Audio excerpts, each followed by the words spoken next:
What's up, what's up, what's up?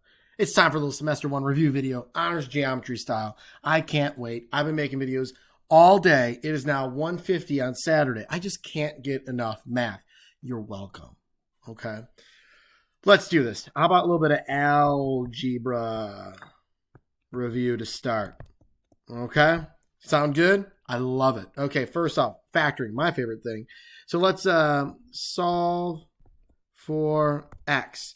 And let's say we have x squared. Actually, how about 2x squared? Plus 6x equals, how about 8? Whew. Well, first thing right off the bat, I'm going to say, hey, this is all divisible by 2, right? I can divide everything by 2.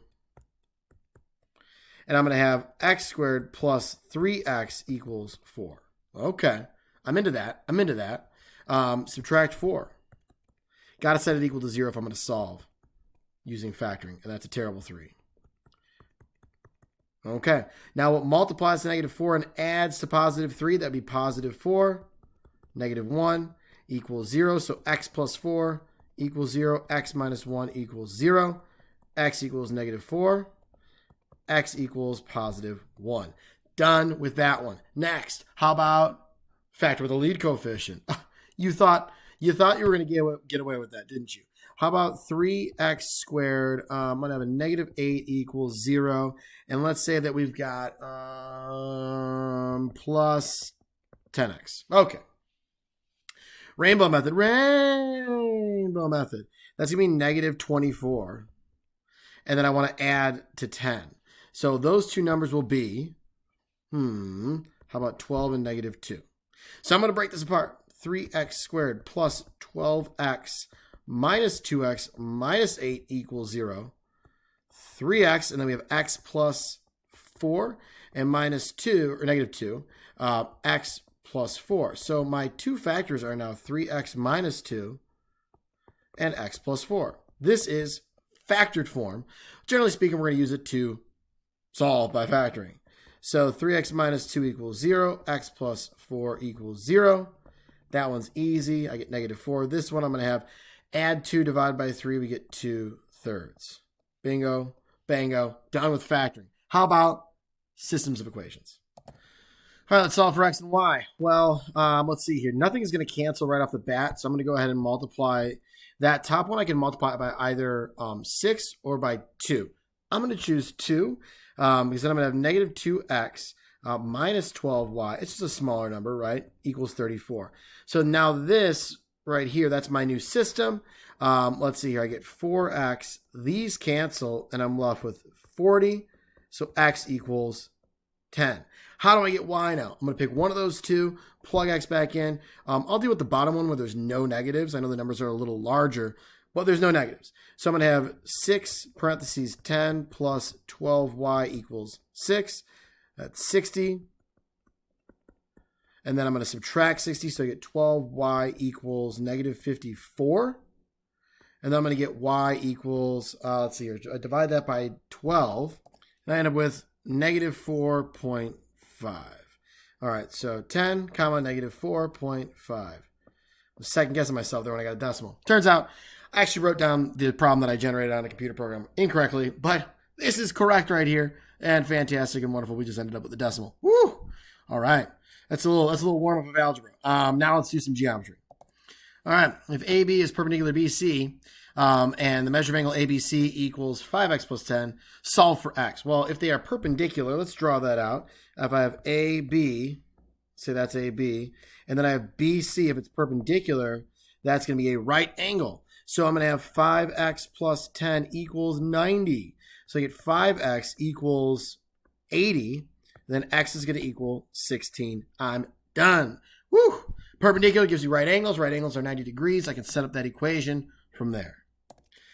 All right, one of two supplementary angles is 20 more than 3 times the other. Find the measure of the larger angle. Again, I'm making these things up on the fly, so hopefully the numbers work out okay. It's what I have time for, so let's go for it, shall we? One of two supplementary angles. We got a couple options of how to set this up, okay? So if one angle is 108, or sorry, is x, let's say, x is the angle, its supplement is 180 minus x. So these could be the two angles that I'm going to work with, okay?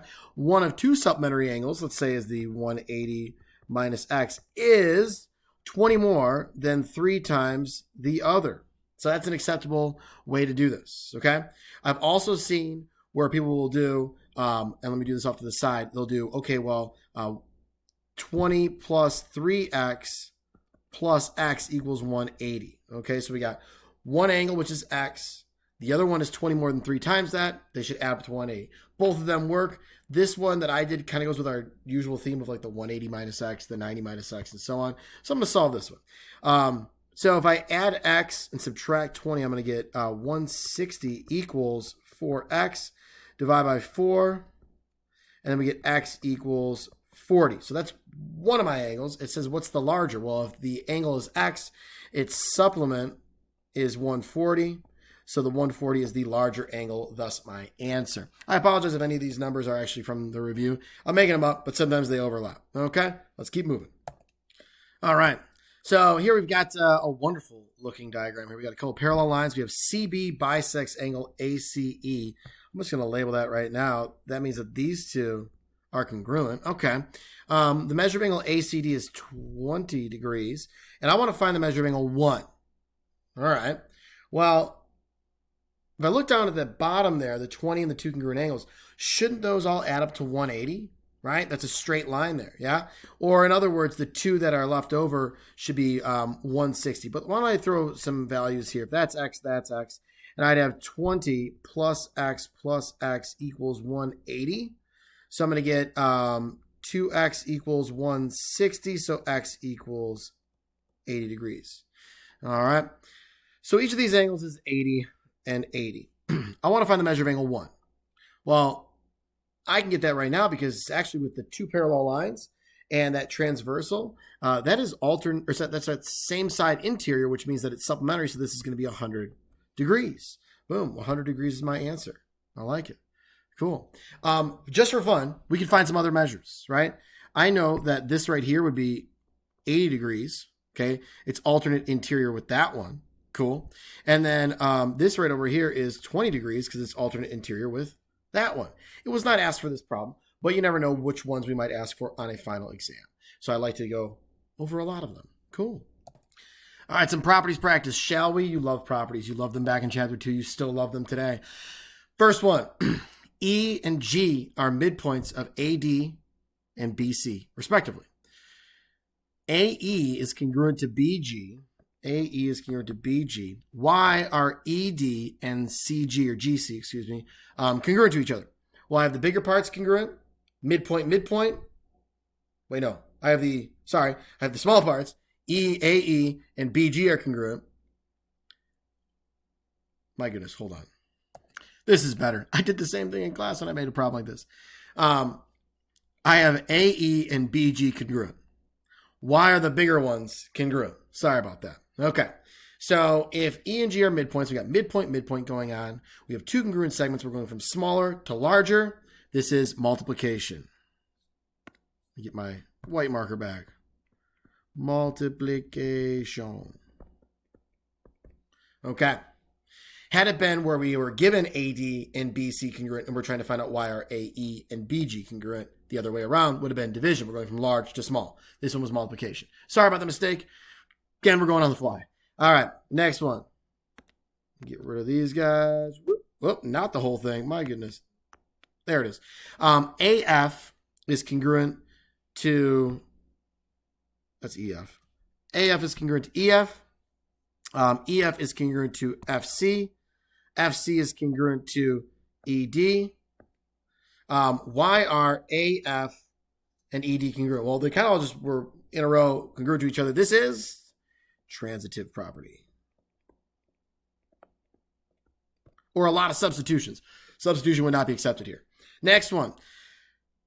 If angle 1 is complementary to angle 2, and angle 2 is complementary to angle 3, or 3 is complementary to angle 2, why is angle 1 congruent to angle 3? So both angle 1 and 3 are complementary to the same angle. Why are they congruent? That is comps of the same angle are congruent. Ooh, that's an oldie but a goodie, right? That is not transitive property, although it seems like it's like in a row. It's also not substitution because we're not plugging something in. That is a special one. Comps of the same angle are congruent. All right. Another one of these, but a little bit different. The sup of an angle is 50 more than 3 times the comp of that angle. Find the measure of the comp. So if I'm going to set this one up, the supplement of an angle, 180 minus x, is 50 more than 3 times the comp. So you can do 50 plus 3 times my complement, or you can do 3 times my complement plus 50. I don't care either way. Usually I do honestly write it like this, mainly because if there's like subtraction going on, it looks a little bit better at the end. So usually you'll see me write it like that. Okay. So I have 180 minus x. We're ready to do a little bit of algebra. And it's going to be great, you know. Combine some like terms now. Sounds good to me. So 180 minus x. And that's 270 plus 50 is 320 minus 3x. And I'm gonna go ahead and add 3x over to get 2x here. And if I subtract 180, I should get 140. Yeah. Okay. So divide by 2. I get x equals 70. So that's the angle. It says find the measure of the complement. So 90 minus 70 equals 20 degrees. That is my answer for this particular problem. Woo! All right, this one. The measure of angle A is 4x plus 8 degrees. If angle A is acute, what are the restrictions on x? What about if it was obtuse? So we're going to do both scenarios here because who knows which one is going to be on your test. I know, you don't know, and we're going to keep it a surprise because I know you love surprises. All right, so if it's acute, that's between 0 and 90. And I'm going to throw 4x right here plus 8, and we're going to solve. Cool? So I'm going to have negative 8, 4x, and 82. Divide by 4. I get negative 2, and then I get x, and that's going to be 20.5. I'm going to double check. Just double checked, and that is correct. He still got it. He still got it. I'm sure I'll make a mistake somewhere in here. I haven't been mistake-free on one of these review videos. Usually some polite person emails and says, hey, thanks for the video, but I think you made a mistake. It happens. All right. Now for obtuse, it's got to be between 90 and, you guessed it, 180. Okay. So same process. Now subtract 8. I get 82 for x. And then I get over here 172. And then divide by 4. Okay. So we get, again, this is 20.5 is less than x is less than, I'm just going to type it in. 172 divided by 4. I don't want to mess it up. 43. Cool. There we go. Both scenarios.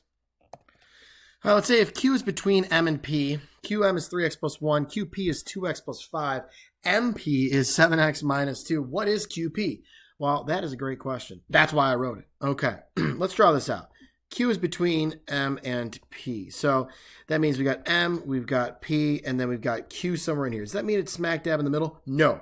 It could be. I don't know, though. It's just between those two. All right, so QM is 3x plus 1. QP is 2x plus 5. And this whole thing is 7x minus 2. Now, can I set up an equation with this? Absolutely. 3x plus 1 and 2x plus 5 should add to that 7x minus 2. They're not equal to each other necessarily that we know of. But we can set it up where we have 3x plus 1 plus 2x plus 5 equals 7x minus 2. So I'm going to have 5x plus 6 equals 7x minus 2. I'm going to add 2 and get 8. I'm going to subtract 5x and get 2x. So I have x equals 4. Now, it didn't ask for x. It asked for QP. So I'm going to take this. Zoop. Boom. I'm going to have 2 parentheses 4 plus 5. That makes 8 plus 5 is 13. There's my final answer. Awesome. Wonderful. I really hope I haven't made any mistakes. That'd be so unfortunate. Quick review. Altitude and median. All right. So an altitude. We get perpendicularity, right? I'm going to draw a triangle of it. An altitude. Boom. Perpendicular. Does it mean that these are congruent? No. It does not mean that those two are congruent. Just that I get a right angle. That's all I get from an altitude. Perpendicular, we can include 90 degrees could be in there from all that, right? I just get that it's perpendicular. A median gives me a midpoint, congruent segments. Ugh. Right? So if I were to draw this median, those two are congruent. Okay, that's what I get. I get a midpoint. That doesn't necessarily mean that I have perpendicular. No, it does not. No, it does not. So that's all I get there. Because a median could also be like, oh, what if I had a weird triangle like this? I'm going to be drawn to the midpoint, which would be right here. Whoop. That's definitely not perpendicular, but those two are congruent. Okay? So be careful what you conclude and don't conclude from those two things. All right, let's do a little refresher on reflections and rotations. Very small amount of this stuff in our first semester, but there is a question. If I were to take the point M and reflect it over the x-axis, reflecting over the x-axis goes up and down like this, so my y-coordinate changes to positive 1. The x-coordinate does not change. If I'm reflecting over my y-axis, I'm moving left to right, so now my x-coordinate is going to change to be -5, -1 from the original, okay? 180-degree rotation about the origin. It's actually the same as a double reflection. So both of these are going to change. One to -5, the other one to +1. Not too bad. All right, given 8 and 11 are sides of a triangle. What are the restrictions on the third side? We've done these. I don't know why I'm saying we've done these. Of course we have. This is a semester review. Why am I saying that? Okay, so let's go ahead and draw maybe a triangle up here. So I'm saying that I've got two of the sides, 8 and 11. What are the restrictions on the third side? Well, in order for those two to connect, this side right here cannot get too big, okay? If I were to add those two together, that's 19. And that'd be a flat triangle. So we want to make sure that we are less than 19. But we can't get too small, okay? We can't get too small. So the other aspect of this is then with my small side being 8, if my long side is 11, and I'm going to throw this 8 over here now to completely change it. What about this other side, right? Well, 8 plus 3 would give me 11, right? And then it would be flat, so I got to go bigger than 3 to make sure that it pops up. Okay, so those are my restrictions. The shortcut on this one is you add them together to get the upper, you subtract them to get the lower. Okay, but it's always good to know why that's happening, because they won't connect to make a triangle. We could ask in multiple choice of like, which of the following would not be able to be a side of the triangle, or which of the following is the only one that could be a side of the triangle, and list things out. If like one of my answer choices was 5 to be a side of it, it would be. If the question was, which of the following is not a side of the triangle, if I said 20 or 19 even, or 3, those would all be ones that were not sides of the triangle. Okay. All right, classify the triangle by sides and angles. Well, by sides, there's two of them that are congruent already, so that's Isosceles. I hope I spelled that right. And then for angles, we need to use what's called our Pythagorean converse. So I take my largest side, which is 11, and then I pop down a little box here, and I put 7 squared plus 7 squared. Boom. All right, now I'm ready to classify this by angles. Well, almost, I guess. I got to do a little evaluating. We get 49 plus 49. This is 98. 121. That is greater than, so this is obtuse. Obtuse isosceles triangle, isosceles obtuse. Either way is cool. All right, what's the distance between these 2 points? Well, I'm going to need my distance formula, right? So I got x2 minus x1 squared plus y2 minus y1 squared. So I'm going to have 3 squared and -8 squared. Be very careful if you are plugging anything like this into your calculator that you put parentheses around that -8, as I have them. The 2 goes on the outside. The exponent goes on the outside. All right, so I get 9 plus 64, so square root of 73. We'll learn more about breaking those things down in Chapter 9, right? A little refresher from Algebra 1. But I couldn't break that down with the factor tree as you've done before, so that's it. Cool. Let's actually also let's do the slope too. Let's do the slope. So how about the slope between those 2 points?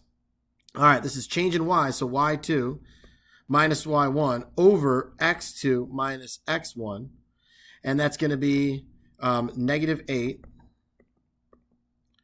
over 3. I can't simplify that. There's my slope. Cool. Awesome. All right, find the measure of angle 1 in this diagram. I guess we got a little bit to work with, right? So let's see here. 30 degrees for that vertex angle of the isosceles triangle. So that's the vertex angle of the isosceles triangle.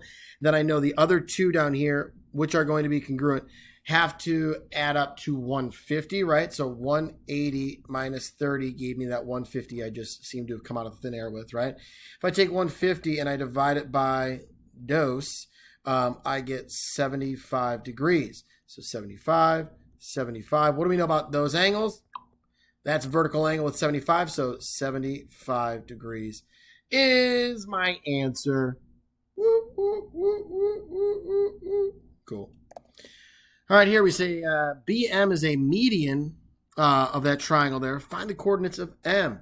Where the heck is M? It's not even on the diagram. Is it over here? Jenny, do you know where M is? She's taking a nap.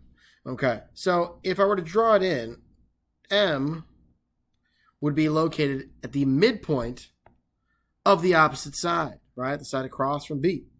So I need to find those coordinates. Well, if I do my midpoint formula, 2 plus negative 8 over 2, it's a weird 2, comma, 10 plus 0 over 2, right? Those are my y's.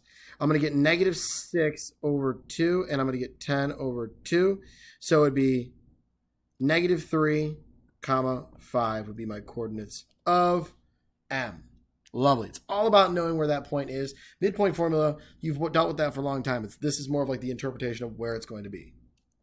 All right, some congruent triangle action. So it says C is the midpoint of BD. We have two congruent angles already marked. Y is triangle ABC congruent to EDC. Well, if I were to throw down, let's see here. Midpoint gives me congruent segments, right? So those two are going to be congruent to each other. I need some other information. Well, actually, I do have vertical angles here that are congruent. So the reason why these two triangles are congruent is angle, angle, side. Okay? Not angle, side, angle. If the midpoint were of AE, then I would have an angle, side, angle situation. But with the given information here, it's angle, angle, side. Let's write the equation of a line perpendicular to that line that passes through that point. Oh my goodness, I love these so much. Let's see here. So, well, I should probably get a slope first, shouldn't I? Yeah. So let me take this equation here that is currently in what's called standard form, okay, which is useful for certain things. But our most comfortable form, I would say, is our slope-intercept. So negative 5 equals negative 3x plus 11.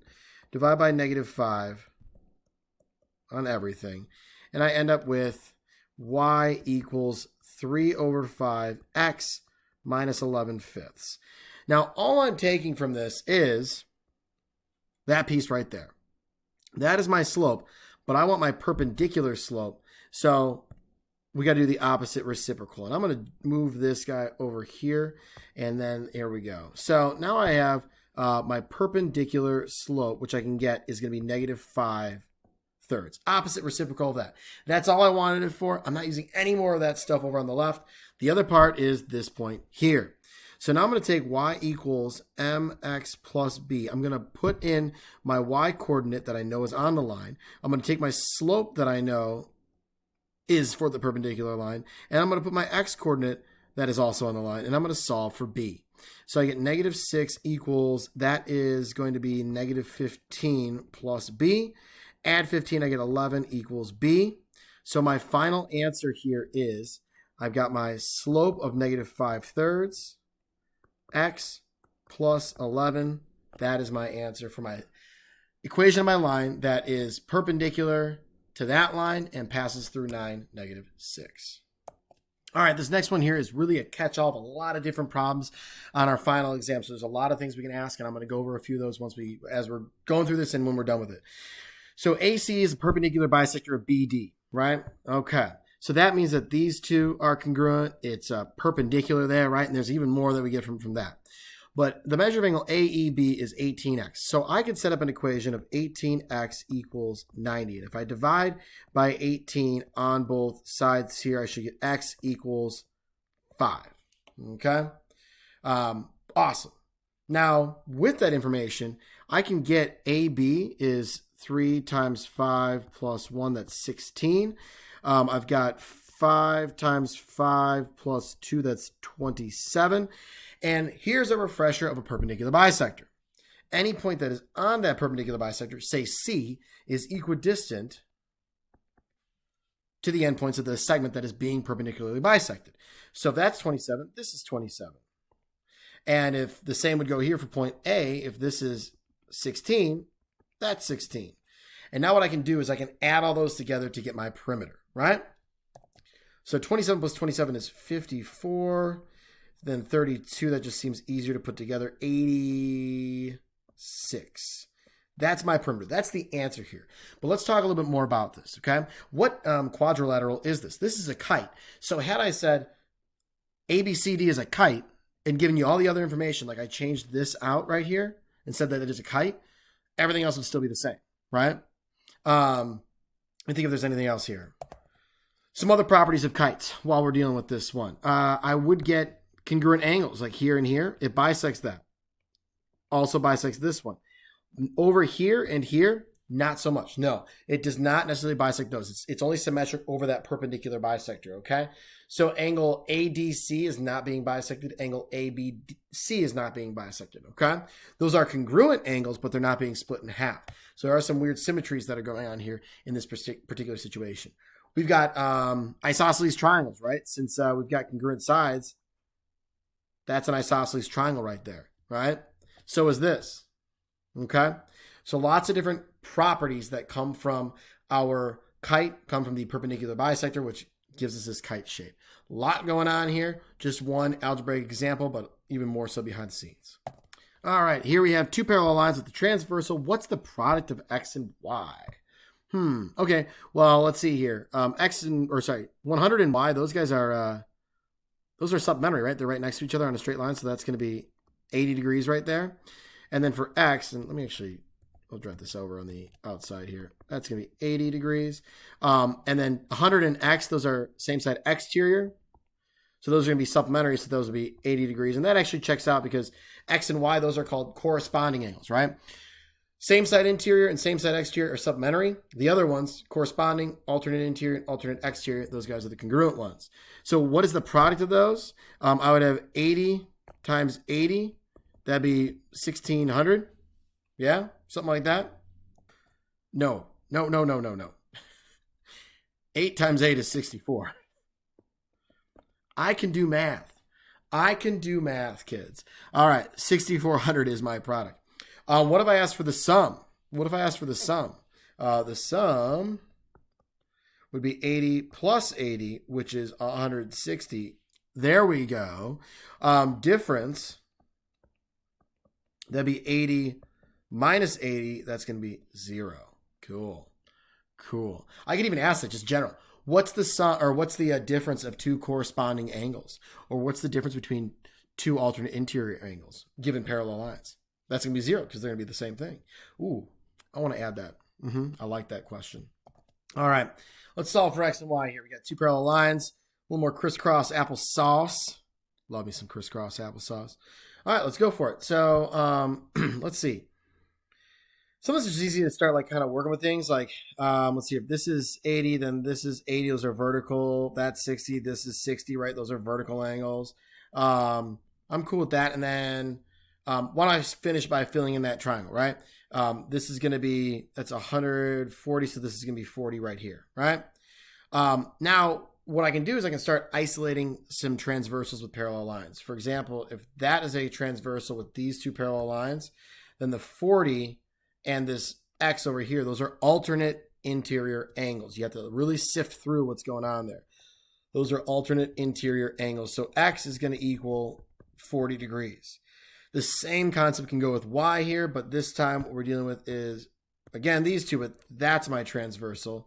So y and 60 are my alternate interiors. So those two are congruent. So y is going to equal 60 degrees. All right, cool. Not too bad. I like it. All right, one angle of a parallelogram is 10 more than twice the other. Find the measures of both angles. Interesting. I like this one. We did this once before in the last chapter 5. So if I have a parallelogram, and I'm saying that one, actually, I can ink this to shape. Hold on. Get ready for this. Get ready for mind blown. I really hope it works now. Boom. Okay. So one of them is 10 more than twice the other. So why don't I call this one x here? And if I'm talking about another angle that's 20 or 10 more than twice the other, then that would have to be this one here. It couldn't be one of the ones that's congruent because they'd be the same. But now that I have this, what do we know about consecutive angles in a parallelogram? They are supplementary. So I'm going to have 2x plus 10 plus x equals 180. So I'm going to have 3x equals 170. And these numbers are not going to work out very well, unfortunately. Should have thought ahead. So x equals 56.6 repeating. So that's one angle, right? And then I can just plug that back in. So 2 times 56.6 repeating plus 10. So times 2 plus 10. And my other one's going to be 123.3 repeating. So these would be my two answers of the two angles. All right. Usually they'll work out a little nicer on a test. But again, I'm going on the fly here. On the fly. Okay. Ooh, I got a doozy for you here, kids. I got a doozy for you here. Just came to me. I'm pretty psyched about it. Okay. Triangle ABC is equilateral. BCDE is a rhombus. And AC equals 10. What is the perimeter of ABED? Oh my goodness. This is exciting. I love it. I'm excited about this. I'm pumped. Jenny, are you excited? I think she's napping or patrolling the neighborhood, right? She's in her room, looking out the window. She's like, hey man, what are you doing there walking down that street? You know what I'm saying? Like dog things. Okay. So AC is 10. Now, if that's 10 and it's an equilateral triangle, wouldn't that make this 10 and this 10? Okay. Okay. Now, we also said that BCDE is a rhombus, right? Now, if BC is 10 and it's a rhombus, right? A rhombus. I'm just kidding. It's not really pronounced with the H. Wouldn't all the sides be 10? Everything is 10. So if I want to get my perimeter here, I've got 10 plus 10 is 20, 30, 40, 50. 50 is my perimeter. Woo, woo, woo, woo, woo. That's what I'm talking about. I like that problem. That's good stuff. All right. Who remembers exterior angle inequality theorem? Nope. Good thing I do. You're welcome. I'm here for you. I got you. I got your back, bro. What are the restrictions on x? Well, I know that the exterior angle is going to be greater than either of the two remote interior angles. So whether I have that 66 there or if that 66 was up here, I don't care. It's bigger than that one. So that means that 3x plus 3 is going to be larger than 66. And that's weird that I wrote it backwards like that, but I have something else in mind. It can't get too big. Because if it got too big, it's going to be bigger than a straight angle. We got to make sure we're less than a straight angle. Otherwise, there's no room for this guy right here to join the triangle angle party, right? Okay, so it's got to be less than 180.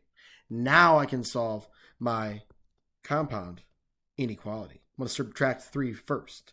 I get 63 is less than 3x is less than 177. Divide by 3. And I am going to have 21 here, x, and then 59. I'm going to check that, okay? Oh, we good. We good. It is 59. I like it. Whew. Let's see if there's anything else. I'm gonna give the old brain a little break here for a sec. Give me a moment. I think Jenny is wanting to go outside here. Jenny, are you wanting to go outside right now? Yeah? She's like, yo, dog, can I go outside? She didn't want to go outside. All right, got one more for you. You ready? You ready? The ratio of the angles of a triangle are 6 to 3 to 9. What is the measure of the smallest angle? You might be like, bro, why did you go 6, then 3, then 9? I can go in any order we want. Okay, I can do 9, then 6, then 3. It doesn't really matter. Now, when we get into polygons, the order, big deal. Big deal in those ratios. So the triangle, you can't really screw it up. All right, so, well, all the angles in a triangle add to 180, right? So if I threw some x's with these, 6x plus 3x plus 9x, those should all add up to 180, right? So that's going to be 18x equals 180, and I divide by 18, I get x equals 10. Okay. Now, what's the smallest angle? That's that guy right there. 3 times 10 is 30 degrees. Woo! I like it. That's awesome. All right. Let's finish this thing off how we started. Last problem. Here we go. Find the measure of angle 1. Now I have that x squared minus 3x and the 2x plus 6. Those are vertical angles, aren't they? So I've got myself some x squared minus 3x equals 2x plus 6. Oh boy, we got a quadratic. I got to set this bad boy equal to 0. X squared minus 5x minus 6 equals 0. What multiplies to negative 6 and adds to negative 5? Negative 6 and positive 1. I do believe equals 0. So I'm going to x minus 6 equals 0, so x equals 6. X plus 1 equals 0, so x equals negative 1. Woo! Find the measure of angle 1. Well, if I substitute in, I'm going to hop over to this side here. If I substitute in, I'm going to get, in blue, let's see, we're going to have 36 minus 18. When I substitute that in, I get 18 degrees.